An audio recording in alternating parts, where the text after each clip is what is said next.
Hello everybody, I am Scuttles, and a most beautiful of good mornings to you. The new Jurassic World Evolution 2 Dev Diary number 2 has just been revealed by Frontier on their Jurassic World Evolution 2 webpage. And this morning, we are going to go ahead and rewatch this video, and check it out, and dissect it, and see what all it has to offer. So, without further ado, let's get started. Hi, I'm Rich Newbold, I'm the game director on Jurassic World Evolution 2, and we're here to talk to you about our most captivating and authentic Jurassic World experience yet. Hi Rich. Many of us on the game team have grown up with the Jurassic Park and Jurassic World movies in our lives. As a child, I watched Jurassic Park in the cinema and I fell in love with the dinosaurs on the screen, and then as an adult watching Jurassic World, it was so exciting. And this is a great opportunity for us to be part of that franchise and work alongside Universal and build upon the universe that they've created. So, if we kind of just ignore everything that Rich has been saying, sorry Rich, love you Rich, if we can actually see that this first shot here is actually going to be looking over what appears to be Jurassic Park San Diego, because as you can see, there's the big city in the background, and here's the ocean, which would be like where the harbor is, where that giant boat came in and Rex got out, and you know what happened, you've seen the movie. But it looks like that's what this first shot here is going to be. After looking over the image for a little bit, I haven't seen anything too mind-blowing. There's something weird going on in the water right here. It almost looks like it could be a tree sticking out of the water, or it could just be an animal, but I'm not entirely sure what's going on here, but it looks to be almost as if there's like a decoration, like a tree, or possibly even like a fountain in the middle of this little water puddle right here, which is interesting. Another interesting little thing we get to see is a glimpse of the first little like tour vehicle moving through right here, which isn't anything all that groundbreaking. I'm sure it's basically the same sort of concept as the little tour trucks that were in the last game, except now it's actually the Jurassic Park vehicle that we know from the first movie. Moving on a little bit further, we get to see something pretty cool. That franchise and work alongside Universal and build upon the universe that they've created in the films, but allow us to use those iconic characters fighting, and Stegosaurus, they always look so great to enjoy. But here, to us, the Jurassic World franchise is if I am not wrong, this right here, folks, is none other than a Tylosaurus. Now, I'm not very good with my marine creatures. Ironic for a marine biologist, I know. But this thing looks to be a Tylosaurus, which is pretty sweet because, as we all know, Tylosaurus is pretty similar to the whole, like, Mosasaurus looking thing in terms of, like, just its overall appearance and all that. But it's a smaller, sleeker, faster, meaner, well, maybe not necessarily meaner, but it's a smaller, sleeker, faster version of the giant Mosasaurus. And it just would be pretty sweet to see this in your parks because it is so small and maneuverable and can like hunt down prey so quickly and everything. It's very like sneaky, whereas the Mosasaurus is just kind of like this giant lumbering beast that, if that sneaks up on you, then you must have been blind because that thing is absolutely massive. Anyways, this is just a cool new addition. That's like a first little look at it, and I thought you guys would be interested to see it. But with that being said, continuing on. Jurassic World franchise is about capturing that sense of awe. This right here I just thought was an absolutely gorgeous shot. I kind of want to talk about that. And I think that's something really magical about this franchise that we really wanted to bring to Jurassic World Evolution 2. Another little thing that I would like to touch on here, apart from the fact that this is an absolutely gorgeous shot with a beautiful animation, I don't know why, but that T-Rex walking out just looks amazing to me. Maybe that's just because I'm excited to play the game, or if it's just all the new textures and the environment all making it look so lifelike, or if they did redo the animation and tweak it into ways that make it look even more realistic and lifelike. But one way or another, this shot is just flawless. I would say flawless. But something I wanted to kind of pause on for a second here is I wanted to kind of update you guys about some Jurassic news that came out that I didn't actually cover in a previous video. I'll try to keep it short since that's not what this video is supposed to be about. But if you want to skip this little news recap since you might have already heard it from somebody else or you might have just read it from Frontier yourselves, then here's the timestamp in case you want to just skip ahead. Okay, what's up my non-skippers? You're my favorite, don't ever tell the skippers though. So essentially a few days ago, Jins Eric from Frontier posted on Twitter an update about how the whole skin system will work in this new game. And I'm not gonna lie, this is not the greatest news. Okay, I'm gonna sneeze. We've kind of been getting flooded with a bunch of just really great and exciting news for this new upcoming Jurassic World Evolution 2 game, but I'm afraid to say that this might actually be the first of underwhelming news, if we're being totally honest. Anyways, in this latest post from Jins Eric, we learned that what we're going to be able to do is actually turn the pattern on and off, and that we can change the color of the dinosaur's skin color, of course, and the base color, but we won't be able to actually change the pattern itself. It'll just be the one.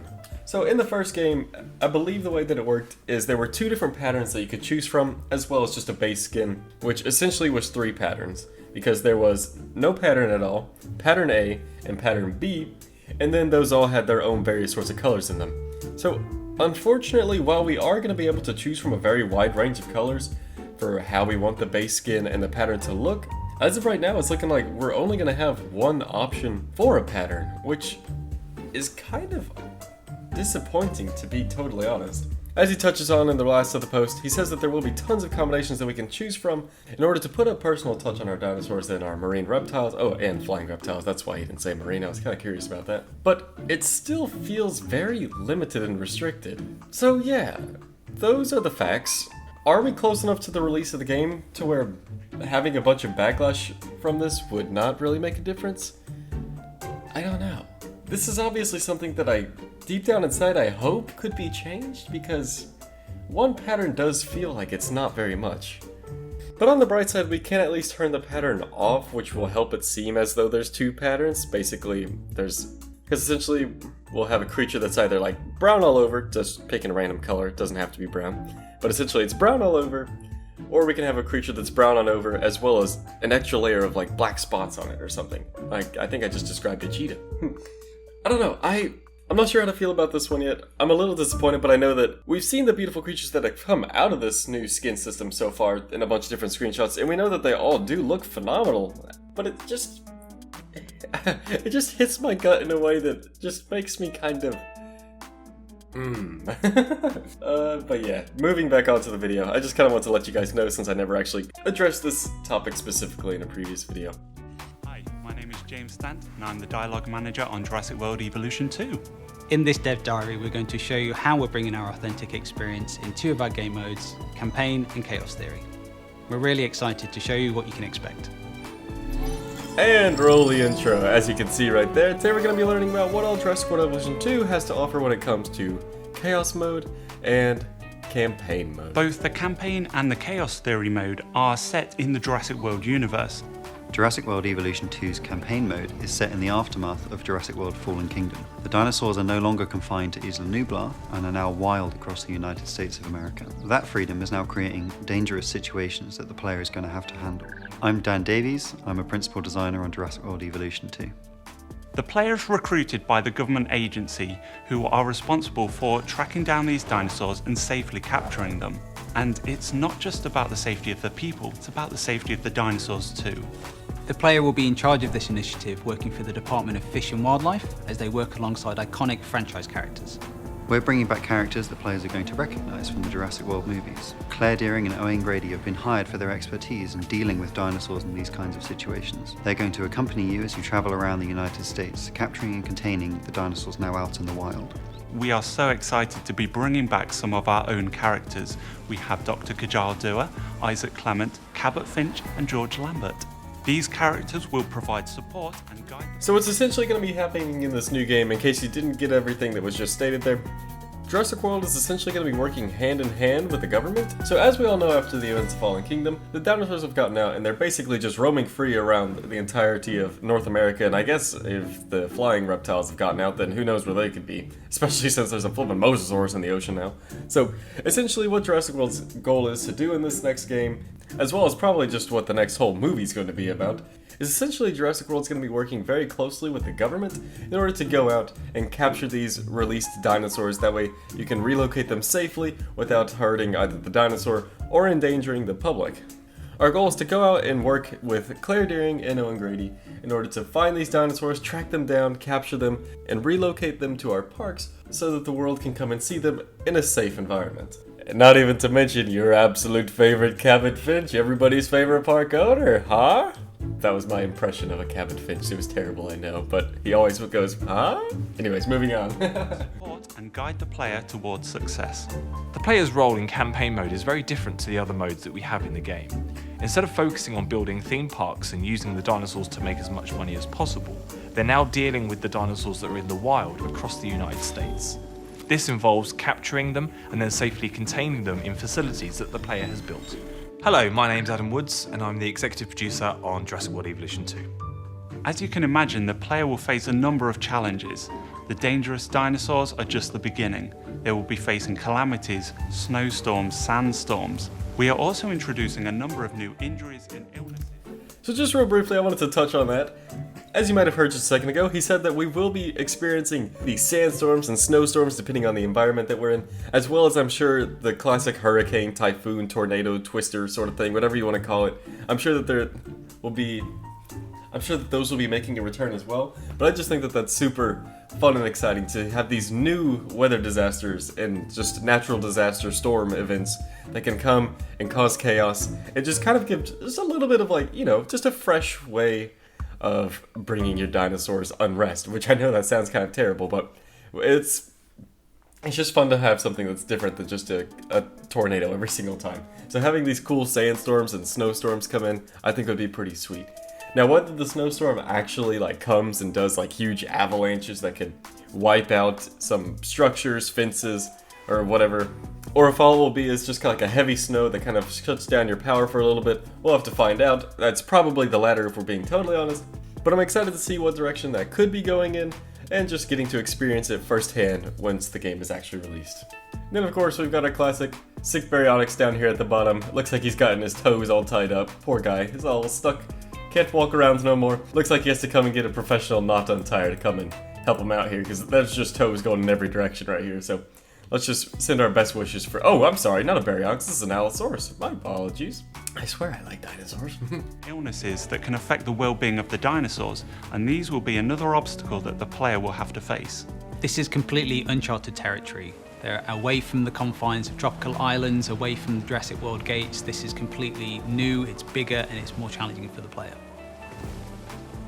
Chaos Theory mode allows players to be a part of the Jurassic World franchise. Alternate timelines explore how key events could have panned out differently. I'll just go ahead and pause on this real quick as we get another look at Jurassic Park San Diego. And if you're not just focusing on this massive title up here, which does look pretty sweet by the way, then you might have noticed we have two adorable little Rexes just kind of frolicking about inside, walking around looking for some tasty little goats, or possibly even some unfortunate humans. Again, we don't get to see anything too new in terms of reveals. It seems more so like it's just elaborating on the things that have already been revealed and giving them a few glory shots. Panned out differently now that the player is in a decisive role. The players will experience a what-if scenario from each of the Jurassic Park and Jurassic World movies. They'll be in charge of either building a theme park or a facility based on that movie. For example, in the Lost World Jurassic Park scenario, they're going to try to succeed where others have failed and bring the San Diego part to the masses. Okay, this is one of the shots that I wanted to pause on for a minute, because not only do we get to see these adorable little, what I think are a new skin of a Pachycephalosaurus. I'm not entirely certain, but I just thought that they looked super cute, and I wanted to talk about them. So yes, not only do we get to see these nice little Pachycephalosaurus, but if we take a little peek down here, then we can also see the return of the little Compsognathus. Look at that little guy. And I think that this right here is kind of hard to see, but I think this guy right here is also one behind the bush. I believe it runs out in a second. I just have it paused at a bad time. But there is another one that runs across the road, I promise. Just watch the bottom after I hit play again, and you'll see the little Compsognathus run across the road. It's very cute. But yes, of course, we got the return of the tour vehicles, looking great as always. That car is just so iconic, isn't it? I don't know, I'm just really excited to get my hands on this whole Jurassic Park San Diego thing. Like, it just looks so beautiful. We get to see this, like, this grand amphitheater sort of exhibit where you can go in and sit down and almost in like a gladiator arena, really, and just watch the Rex, and then you can see it on the outside how it goes back to normal fencing, and it all just, like, it flows so well together. It doesn't feel like that's just one big, like, aviary kind of place in the middle. It just looks like it really blends in well with all the rocks and everything, and it just, I don't know what it is about it, but it just looks so great to me. It kind of like feels like this great big, grand, powerful place where you can go and see these magnificent creatures and all their gladiator glory. There's the compy. And bring the San Diego part to the masses. Chaos Theory mode for us was really exciting as developers because it was a great opportunity for us to go back to movies that we've really loved and grown up with, and provide players that opportunity to go and experience these what-if scenarios and wish fulfillment of being in those moments from the films. Moving on to this next frame here, we actually have what appears to possibly be their recreation of a Jurassic World. As you can see, the monorail track is laid out in a very similar fashion, crossing over the Mosasaur Lagoon, and looping around behind the visitor center, or what are they called in this? The innovation center, that's the word. With the little ranger station helipad thing behind it, as well as the power station. moments from the films as they have their own impact in what's happening in these scenarios. Across both Campaign and Chaos Theory mode, the player is going to be encountering a large number of prehistoric species. We've worked really hard to ensure the species are authentic to the level or scenario that you're in. For example, you'll be coming face to face with the Indominus Rex in the Jurassic World Chaos Theory scenario. I'm really looking Yes, forward that is right. There she is, folks. Indominus Rex. She's kind of been forgotten about for a while. At least for me, she's kind of been forgotten about. Because as we all know with the new Jurassic World Dominion movie, Universal's actually kind of going to be taking a step away from the whole hybrid thing and moving onto more of just like the natural, genuine dinosaur, or I guess, you know, genuine. They're still sort of like movie monsters and not super paleo accurate, but I think we are starting to take more of a step back in that direction, away from mad lad scientist to a bit more of just like a nature preserve sort of style. But that being said, for all of you mad lad scientists out there, we do get the return of the Indominus Rex, as you can see right here. I kind of like how nice and smooth that circle was. Wow, look at me go with a mouse. I'm just now noticing that it almost looks like this tooth is split into two teeth. That's kind of interesting how that happened. Anyways. I'm really looking forward to the players enjoying these up-close moments with the dinosaurs from the ground level. It really gives a unique and different perspective to the scenarios. I'm very excited to see players experience these new original stories that we've crafted in campaign mode and chaos theory mode, seeing dinosaurs in new locations as they work alongside these characters and the stories that we've created. I'm really excited for players to experience these iconic characters in our original story. I'm really excited about the players experiencing the Chaos Theory scenarios and making these iconic movie moments their own, whether it's bringing Jurassic Park San Diego to the masses or building their own version of Jurassic World. Jurassic World stories are so iconic, and we are very proud to have created our own to be part of that, and we're looking forward to sharing that with you. And that draws a conclusion to the new Developer Diary 2 of Jurassic World Evolution. 2, of course. So yes, not a ton of new information, but we still get to see some nice new inclusions such as the Tylosaurus and Indominus Rex, as well as the return of a few other little glory shots of items and everything that we've seen throughout the rest of the video. But with that being said, I hope you enjoyed this newest video from Frontier, and I also hope you enjoyed my little recap thing of it, where we just kind of talked about what all they had to offer, and kind of talked about what we could hopefully theorize and expect from the upcoming game. If you did enjoy it, then a like would be amazing, because it helps the channel more than you realize. And until next time, I'll see you later. Bye bye.